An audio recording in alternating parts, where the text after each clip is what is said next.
ओम नमः शिवाय। हर हर महादेव। जय हो शिव शंभु। आप सभी भक्तजनों प्रेमी जनों को हाथ जोड़कर मेरा प्यार भरा नमस्कार। तो चलिए अब श्रवण करते हैं श्रावण मास महात्म्य का जो है 29वां अध्याय, जिसके करने से सभी प्रकार के जो है पाप ताप नष्ट हो जाते हैं। इसमें शिव शंकर भगवान मुनि कुमार से क्या कहते हैं वो सुनते हैं। ईश्वर ने कहा, हे सनंत कुमार, अब कहे हुए व्रत के कृतों को मैं कहूँगा, किस समय क्या करें।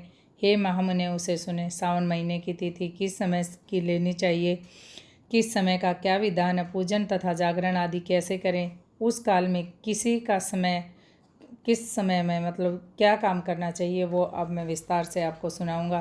प्रधान में रात में भोजन तथा भोजनाभाव दिन में करें। प्रातःकाल उन व्रत काल में उनका उद्यापन कहा गया है। असंभव में पंचांग से शुद्ध में अधिवासन कर तो दूसरे दिन विधि द्वारा होम करें। धारण तथा पारणा में ह्रास वृद्धि नहीं होती। सावन शुक्ल प्रतिपदा के दिन संकल्प करके उपवास करें, यानी कि प्रतिपदा तिथि से जो भी आप व्रत रखना चाहते हैं पूरे महीने का या श्रावण के सोमवार का, उनका संकल्प करें। सावन शुक्ल पक्ष प्रतिपदा के दिन संकल्प करके उपवास करें। अन्य दिन भोजन करें। दूसरे दिन है विषयान पारण में स्वीकार करें। पारणा के दिन एकादशी हो तो 3 दिन उपवास करें। रविवार व्रतार्चन का काल सुबह ही है। सोमवार के सायंकाल का समय प्रधान कहा गया है, यानी कि सोमवार का व्रत जो है वो सायंकाल को खोलें। मंगलवार बुधवार तथा गुरुवार की पूजा में मुख्य सुबह का समय कहा गया है। शुक्र पूजा में सुबह तथा रात में जागरण करने। नरसिंह और शनि की शाम को पूजा करें। शनि व्रत दान में मध्याह्न मुख्य है, यानी कि बीच का समय जो है वो मुख्य माना गया है। हनुमान की पूजा जो है दिन के बीच के प्रहर में करें और अस्वस्थ पूजा जो है सुबह होती है। हे वत्स, रोटक व्रत में प्रतिपदा तथा सोमवार सहित त्रिमुहूर्तोत्तर विधि स्वीकृत है, नहीं तो पहले की तिथि ही मानी जाती है। उदम्बरी द्वितीया साय व्यापनी तृतीया युक्त है। दोनों दिन साय व्यापनी हो तो पूर्व विधेयत, यानी कि पहले की जो तिथि हो उसी को व्रत करें। स्वर्णागौरी में चतुर्थी युक्त तृतीया करें, यानी स्वर्णागौरी जो व्रत करते हैं उसमें जब तीज का व्रत जो है वो वैसे रखा चतुर्थी में जाता है, लेकिन तीज में ही मान्य होता है। गणेश पूजा में तृतीया विधि चतुर्थी है। नाग पूजा में षष्ठी युक्त पंचमी है। सुपोधन व्रत में संयम व्यापनी सप्तमी, यानी कि शाम के समय जब सप्तमी तिथि का आरंभ हो जाता है तो वो षष्ठी को उसको व्रत करना चाहिए। शीतला व्रत में मध्यवाहिनी व्यापनी सप्तमी है। देवी के पवित्रारोपण में रात्रि युक्त अष्टमी तिथि है। कुमारी के रात्रि में व्यापनी नवमी उत्तम है। आशा में रात्रि व्यापनी दसवीं है। हे मुने, 10वीं विधि एकादशी आग्रह है, उसके वेद को सुनो। अरुणोदय के समय 10वीं वेद वैष्णव के यहाँ होता है। सूर्योदय का समय में स्मार्त के यहाँ 10वीं वेद होता है। यह वेद निषेध है। रात का अंतिम प्रहर आधा हिस्सा अरुणोदय समय का होता है। इसी रीति द्वारा द्वादशी पवित्रारोपण में कही गई है। अनंग व्रत में रात्रि व्यापनी त्रयोदशी है।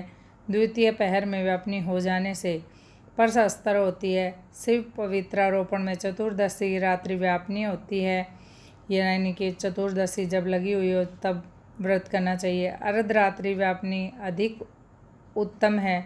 उपाक्रम तथा उत्सर्ग में पूर्णिमा और स्वर्ण नक्षत्र में ग्राह्य है। यदि अन्य दिन पूर्णिमा 3 मुहूर्त है तो दूसरे दिन करें, नहीं तो ऋग्वेदी तैत्रीय रेखा शाखा वाले पहले दिन ही करें। तैत्रीय शाखा वाले यजुर्वेदियों को अन्य दिन पूर्णिमा 3 मुहूर्त रहने पर भी उपाक्रम और उत्सर्ग दोनों पूर्व दिन करना चाहिए। पूर्व दिन पूर्णिमा तथा स्वर्ण नक्षत्र एक मुहूर्त के अनुसार हो तो उस दिन 2 मुहूर्त के भीतर भी पूर्णिमा नक्षत्र समाप्त हो तो पूर्व दिन करें। अपराह्न काल में सामवेदियों को हस्त नक्षत्र हो तो उपाक्रम उत्सर्ग करना चाहिए। दोनों दिन हस्त नक्षत्र अपराह्न काल व्यापनी हो तो पहले दिन करें। उपक्रमोत्तर सभा दीप करें। जो समय श्रावणी क्रम में कहा गया है वही सर्वबल्लभ है, पर रात में सब ग्रह सूत्र के अनुसार करें। श्रवणा क्रम और सर्प बलि की सूर्यास्त के समय व्यापनी पूर्णिमा उत्तम है। है गृह उत्सव में पूर्णिमा मध्य व्यापिनी ले रक्षाबंधन कार्य में अपराह व्यापिनी पूर्णिमा ग्राह्य है। चंद्रोदनी व्यापिनी संकट चतुर्थी स्वीकृत है। चतुर्थी चंद्रोदय व्यापिनी दोनों दिन हो तो या न हो तो पहले दिन करें, क्योंकि तृतीया के दिन चतुर्थी हो जाने से वह महत्व पुण्य फलदायक होती है। हे वत्स, प्रति पहले दिन गणनाथ को प्रसन्न करने वाली चतुर्थी का व्रत करें। गणेश, गौरी तथा बहुला को छोड़कर दूसरे देवों की पूजा में पंचमी विधा ली गई है। श्री कृष्ण पूजा में अर्धरात्रि व्यापिनी अष्टमी तिथि करें। निर्णय के बारे में सर्वत्र 6 तिथियां मानी गई हैं। एक तो दोनों दिन पूर्ण व्याप्ति, दोनों दिन केवल अव्याप्ति, दोनों दिन अंश द्वारा समव्याप्ति, दोनों दिन अंश द्वारा विषम व्याप्ति तथा अन्य दिन अंश द्वारा व्याप्ति। पूर्व दिन अंश से व्याप्ति, अन्य दिन व्याप्ति। इन 6 पक्षों में से 3 पक्षों में संदेह नहीं है, उसे कहता हूँ, आप उसे सुनो। विषम व्याप्ति में अंश व्याप्ति से अधिक व्यक्ति श्रेष्ठ होती है। एक दिन जो पूर्ण तिथि है वह अन्य दिन अपूर्ण कही जाती है। एक दिन जो अन्य दिन अंश समाप्ति हो तो श्रेष्ठ अंश व्याप्ति होती है। अंश व्याप्ति जब हो तो वह सम हो तो संशय हो जाता है और भेद वाक्य निर्णय करें। युगम वाक्य में कहीं कहीं वार नक्षत्र योग बल हो, कहीं प्रधान 2 योगों, कहीं पारण योग से जन्माष्टमी व्रत में संदेह हो, इन पक्षों में पड़ा हो तो अष्टमय युक्त को पारण करें, यानी कि जिस दिन अष्टमी तिथि हो उस दिन व्रत का पारण करें। यदि 3 प्रहर की अष्टमी समाप्त हो जाए और बाद तक रहती हो तो सुबह में भी पारण कर सकते हैं।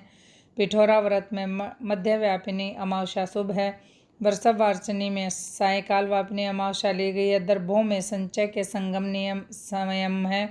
सूर्य की करक संक्रांति में 30 घड़ी से पहले पुण्य का समय माना जाता है। सिंह करक संक्रांति में 16 घड़ी पहले तथा 16 घड़ी में पुण्य समाप्त समय हो जाता है। कुछ ऋषि सिंह संक्रांति के पहले 16 घड़ी पुण्य समय कहते हैं।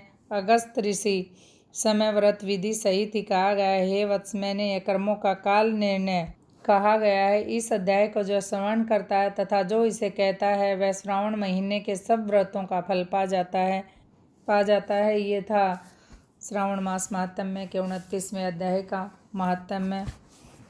तो बोलिए ओम नमः शिवाय।